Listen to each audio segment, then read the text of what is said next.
Okay, so Devin Booker after the Phoenix Suns game one win in the NBA Finals against the Milwaukee Bucks.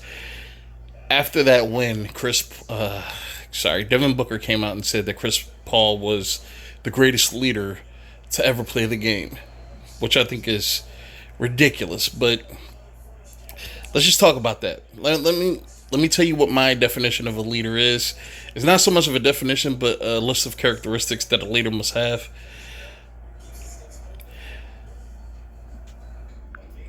All right. First, a leader must be willing to do a job that he is commanding or he is encouraging others to do. A leader should never tell someone to do something that they themselves would not do.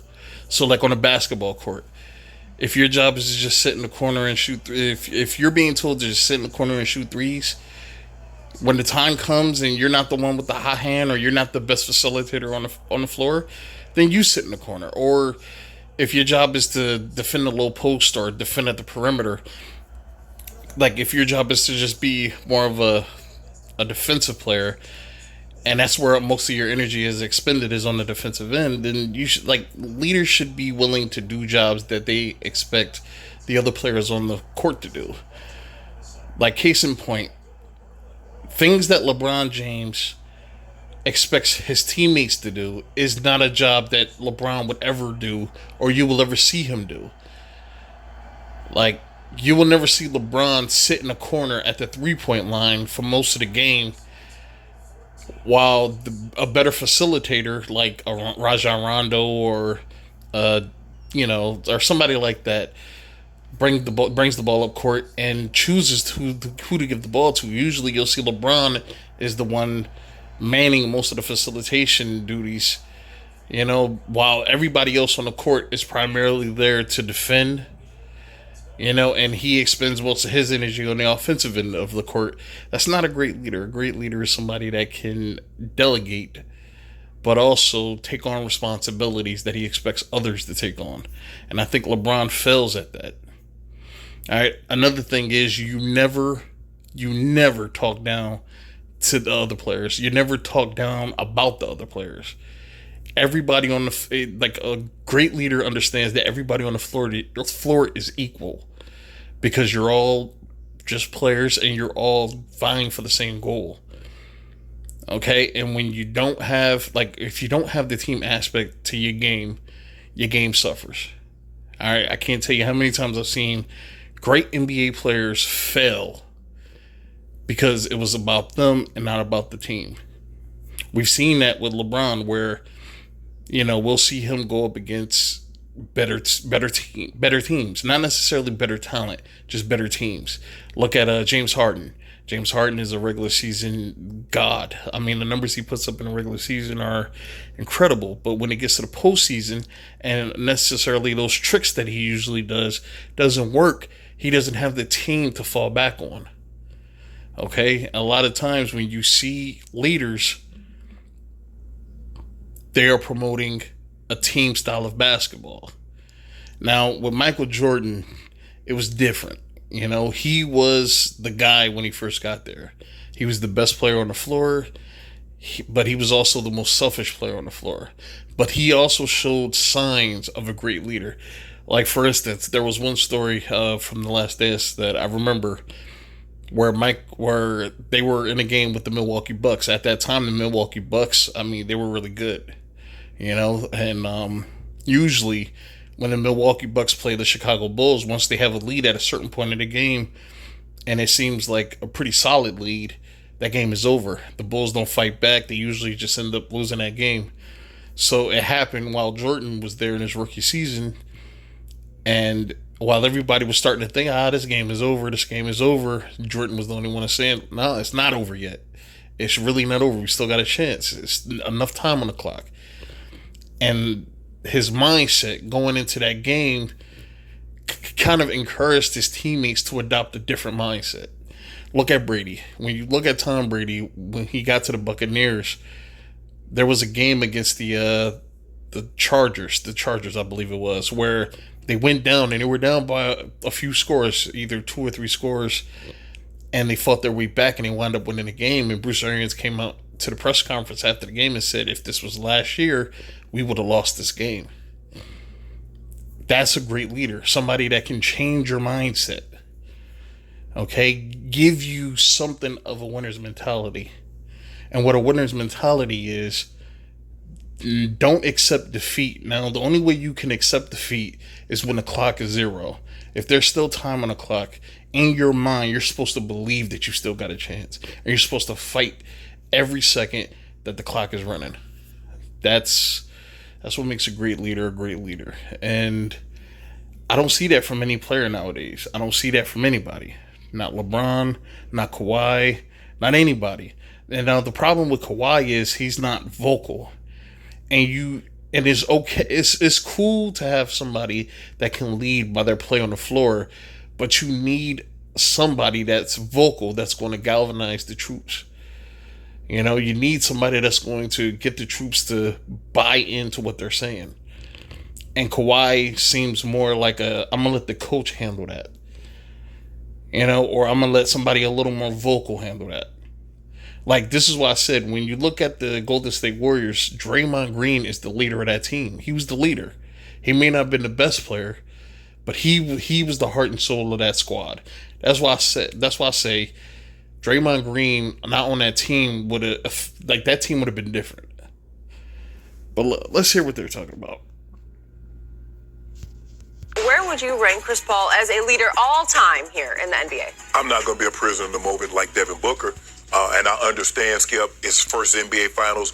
I think Devin Booker was 8 years old when Chris Paul got drafted and ended up going to the New Orleans Hornets. And I understand having a guy of Chris caliber is unlocked Devin Booker's full potential, and they're in the NBA Finals. But Magic Johnson did play. LeBron James did play. Bill Russell did play in the NBA. And so I cannot be a prisoner of the moment. And again with LeBron, you can't really consider him a leader because far too often we see LeBron when things get rough on a team, when things get kind of dire but not bad, you see LeBron start to panic a little bit. And what I mean by panic is he'll go to the media during interviews or whatever, and he'll start saying things like, I remember back when Kyrie was still in Cleveland, and they still, and that was I think the year that they won the title. He came out and said, we're too top heavy. Now, for anybody that doesn't know what that means that the guys at the top of the roster, the better players, are solid. It's everybody else, is the bench, is the role players. These are, if that's true, and I'm not saying that wasn't true, but if that's true, you discuss that with the team. That's what a leader does. You discuss it with the team. You point out what each player needs to work on, what each player needs to focus on, what they need to do better, and you also need to hold yourself accountable, which I don't see LeBron do enough.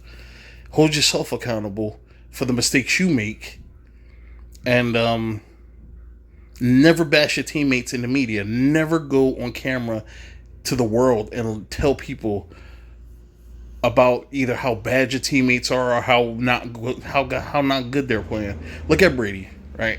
Brady never, once he gets on camera and he discusses the game, whether it was a good game or a bad game, he never talks about an individual player, or he'll never talk about a certain group or whatever, oh man, the offense did their job but the defense didn't do it. He'll never do that, because that's not how you endear yourself to your teammates, and it's all about respecting your teammates. What he'll say is, we didn't do a good enough job, we got to finish, we got to play 60 minutes, I got to do a better job. We all have to do a better job. He's including himself into the responsibility. He's not laying all the blame on everybody else. All right, now let's take Lonzo Ball. When Lonzo was in LA, there was a fight between another team. I forgot what team it was, and Lonzo was standing around. Lonzo was standing around while his teammates were scuffling. Lonzo was just standing there. He backed up. He moved out the way. And those kind of things do not endear you with your teammates. When your teammates get into it, even if you know a fight's not going to happen, that should encourage you even more to get involved. Because you know nobody's going to throw a punch. Nobody's going to do anything to jeopardize themselves. So it's not like you're putting yourself in a dangerous situation. He treated it as, they're acting silly. I'm just going to sit back and I'm not going to get involved in that. That's how you lose your teammates. They need to know that you got their back no matter what the situation is and no matter what the outcome could possibly be. Even if you believe that nothing's as bad as going to happen, that should encourage you even more to get involved. But Lonzo didn't do that, and eventually it ended up with him. I mean, I'm not saying that situation ended up, but his time in LA came to an end. He just wasn't a right fit, I guess. But that's what makes a leader. That's why I say nowadays you don't have leaders. Chris Paul is not a leader. Chris Paul far too often gets caught up in these very, very petty situations. Like when the Clippers played the Rockets. I believe he was on the Rockets. And he went over to the other locker room. I believe Blake was still in LA. He went to the other locker room with a few players and he was trying to instigate a fight.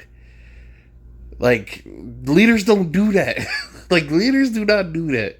Chris, far too often we see him on the court yelling at his teammates and not yelling anything encouraging, trying to galvanize them.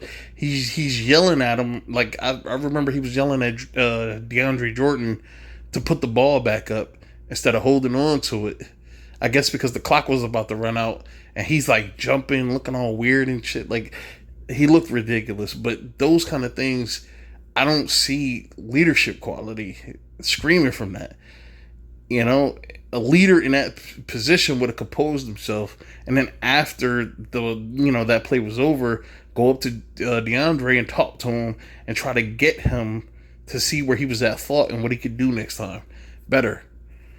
But when you look at that play, like DeAndre was looking at Chris like he lost his mind. That's a lack of respect.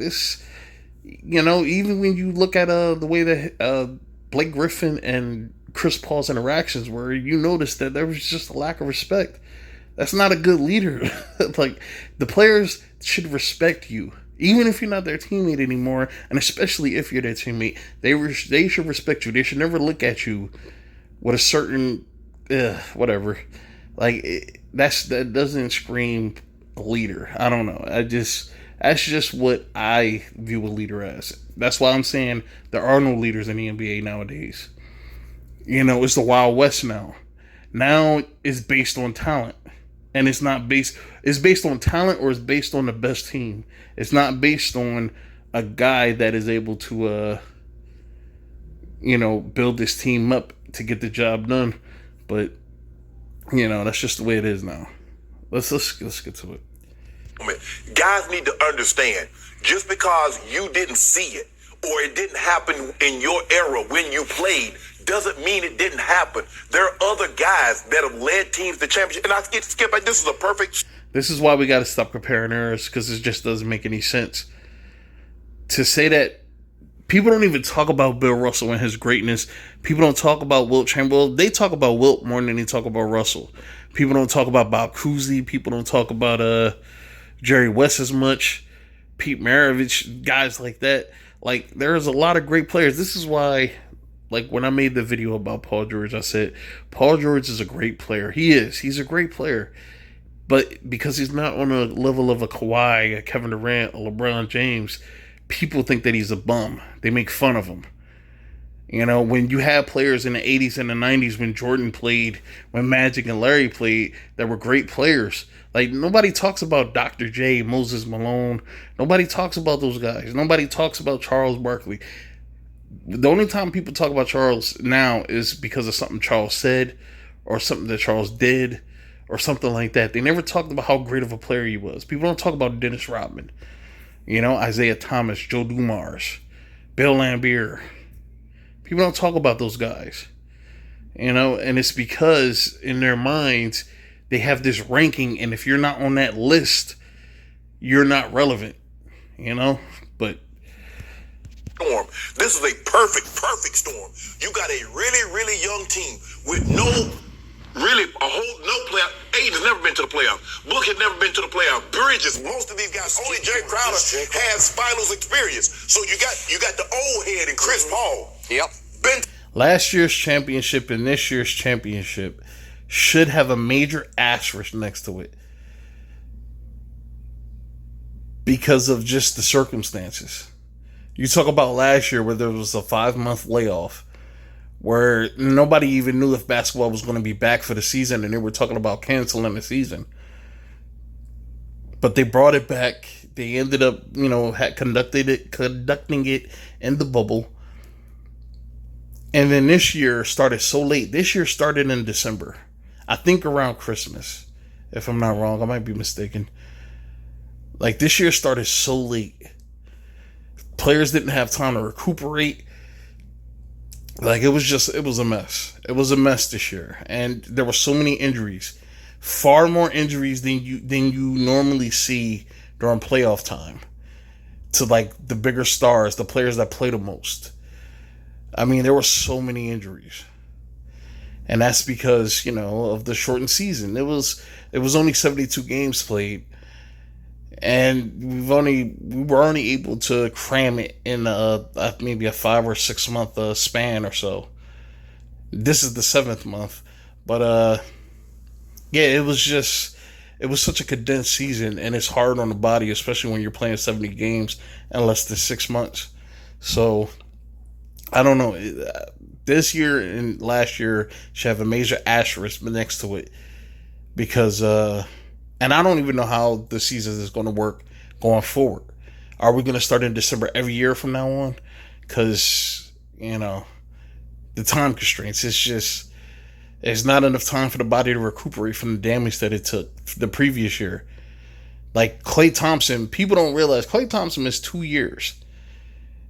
2 years and less than 2 years. Like, it's been that way, so. The playoffs. Been there, seen it all, never been to the finals. This young team never been to the playoffs, let alone been to the finals, let alone the playoffs. And you get him, he's a calming effect. He's a coach on the floor. But I cannot go that far because I've seen what LeBron has done with less talented teams and make it to the finals.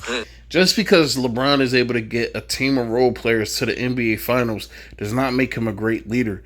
That just means that his talent is so great, and believe me when I tell you, LeBron is one of the most talented dudes I've ever seen in my life.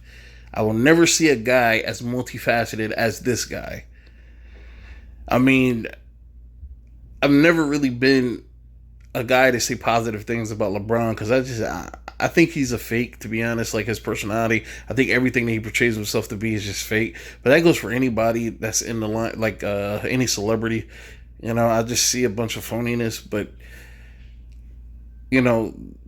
2 or 3 years ago, that was the first time I ever looked at LeBron's game, and I was like, man, I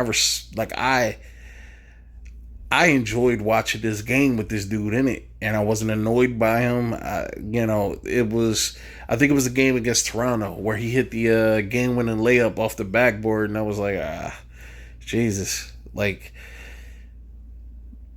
I said, like, when it comes to great players, talent is supposed to be acknowledged, it's supposed to be admired. You don't see talents like a LeBron James all the time, and it's meant to be appreciated because when it's not there, you feel like you missed out on something.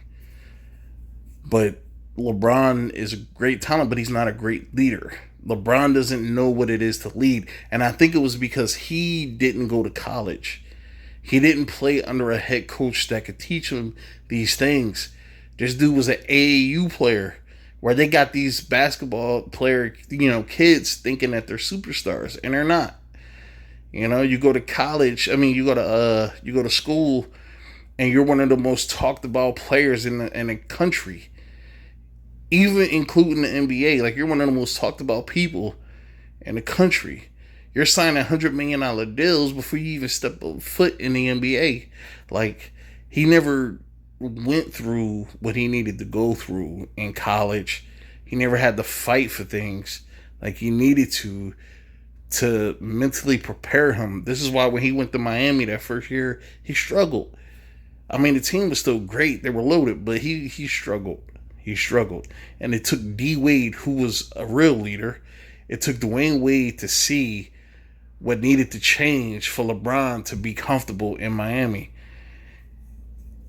And he let LeBron take over. He let LeBron run the LeBron James system in Miami, and they went on to win back-to-back championships.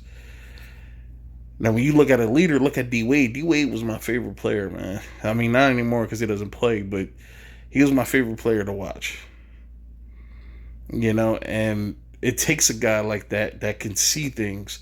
And a great leader also should know his teammates backward and forward. It's like when you go to war. You need to know everything that is very important to the psychology of your troops. Like, you need to know these things. You need to know who can handle what situation, who will crumble in certain situations. You need to know these things. Because you never want to go to war with somebody that you don't know fully. And then when something happens, you're surprised by it. Look at what happened with J.R. Smith. Look at what happened with J.R. Smith in the NBA Finals, and LeBron was livid. Now, if LeBron understood that situation better, J.R. Smith would have been on the bench, and he would have had somebody in there that could understand the moment. Now, whether J.R. Smith was high or not, because that's the running joke that J.R. was high, and he didn't understand what the hell was happening. But if LeBron was a real leader, he would understand that situation. All right, maybe we need to sit him down and bring somebody else in that I could trust a little more to get the job done. So, I don't know. That's just my opinion. But I don't think Chris is a great leader either. You know, that's what I'm saying. I don't think there's any real leaders. You can't tell me one player that's a leader in the NBA. That's a leader. That has those leadership qualities where they could take any player on their team, make them better, you know, and drive them with both their play and both their, you know, and both their heart. Because you need your teammates to respect you. You need them to, you don't need them to love you, but you need them to admire you. You know, they need to follow you. They need to be willing to follow you. Now, I did say Draymond was the leader of the Golden State Warriors, but he didn't have the talent necessary to, you know, be the best player on that team. It's sometimes in order for a player to want to follow you, you gotta be the best, but you also have to. That's why I say I think the last leader we've seen was Tim Duncan, maybe, or Dwayne Wade. I don't know who retired first. I think it was Tim Duncan that retired first. But Duncan and Wade, man, those was the last time we seen great leaders in the NBA. And will we see another great leader? I don't know. I think the game is so different now. Players aren't asked to do the same things that these other players were asked to do. You know, the trials that these other players had to go through to build that character up. I don't think that these players exist anymore. You know, players that are growing up now, they're more into, like, we're in an age of instant gratification where you need instant praise immediately. You know, you don't need criticism to kind of critique your game to make you better. You need people that's going to love you immediately, right now. Love everything about you. And if anybody says anything negative about you, they're just haters. You know, that's the kind of people that we have now in professional sports. So are we going to have great leaders again? I don't know. This is why I'm appreciating what I'm seeing from Tom Brady so much, because this might be the last great leader we have in professional sports. You know, everywhere I look across soccer, baseball, basketball, football, all I'm seeing is modern day kids, man, that just, I don't know, the era that I grew up with is gone or is leaving. They're currently leaving now. So, you know. I've seen what Magic Johnson. I'm old enough to remember when Magic Johnson played. I don't remember Bill Russell, Skip. He was long gone. But basically, I was 1 or 2 years old when he retired. But you win 11 championships in 13 years, and you win 2 of them as a player coach. You're a hell of a leader.